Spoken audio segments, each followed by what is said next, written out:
Bonjour. Fait pas chaud ici, hein? Vous ressentez le froid? C'est normal. Votre corps a détecté la chute brutale de température. Il est en train de mettre en place des stratégies pour vous maintenir à 37 degrés l'intérieur de votre corps.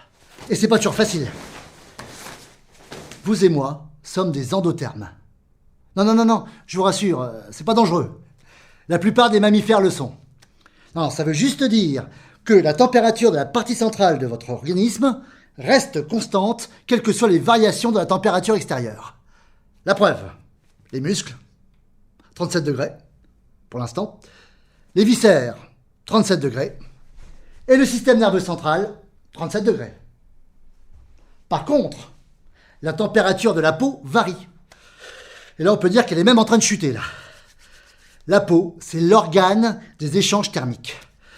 Et pour limiter les pertes de chaleur, généralement, les vêtements sont assez utiles. Alors, la peau échange la chaleur avec son environnement de plusieurs manières. Tout d'abord, par radiation, à distance.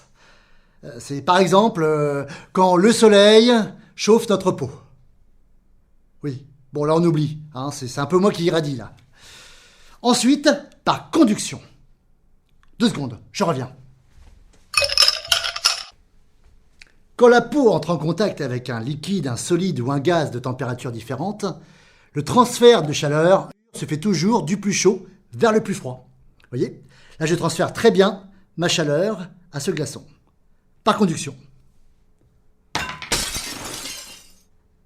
Sinon, il y a aussi par convection ou évaporation. Là, c'est la transpiration.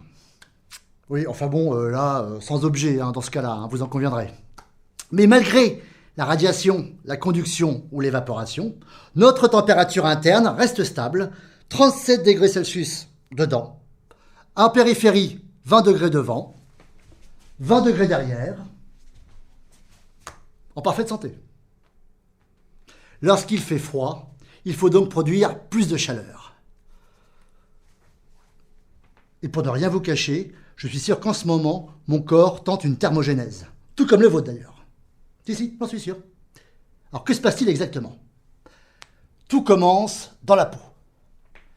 Sous l'épiderme, il y a une quantité de récepteurs qui réagissent au pincement, qui réagissent à la pression.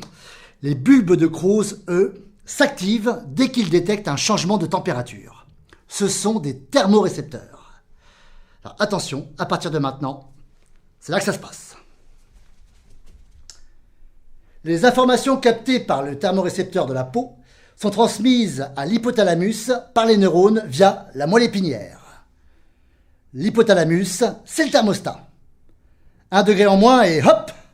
Première réaction spontanée, des frissons, des spasmes, provoqués par l'encéphale qui régule le tonus des muscles. Ensuite, la chair de poule, les poils qui se hérissent. A priori, pas une mauvaise idée d'isoler la peau par une couche d'air. Mais bon, ce mécanisme ancestral n'est plus efficace. Eh oui, nous sommes plus aussi velus que les singes. Eh oui. Nettement plus efficace, la thermogénèse chimique cette fois. Et là, ça se passe au sein du tissu adipeux. Suivez mon regard. Les adipocytes bruns sont capables de dégrader les triglycérides pour produire de la chaleur. Une belle réserve d'énergie. Et enfin, lorsqu'il fait vraiment très froid, les vaisseaux sanguins situés à la surface de la peau se rétractent et transportent moins de sang chaud vers les extrémités froides. Ils protègent ainsi les organes vitaux. On devient tout blanc. C'est la vasoconstriction.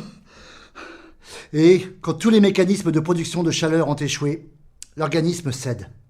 C'est la baisse de la température interne. C'est l'hypothermie. Au-dessous de 35 degrés, je risque de ne plus être très lucide et de ne plus avoir la volonté de survivre. Ça serait dommage. Alors pour le bien de la science, il est grand temps que je me rhabille. Salut!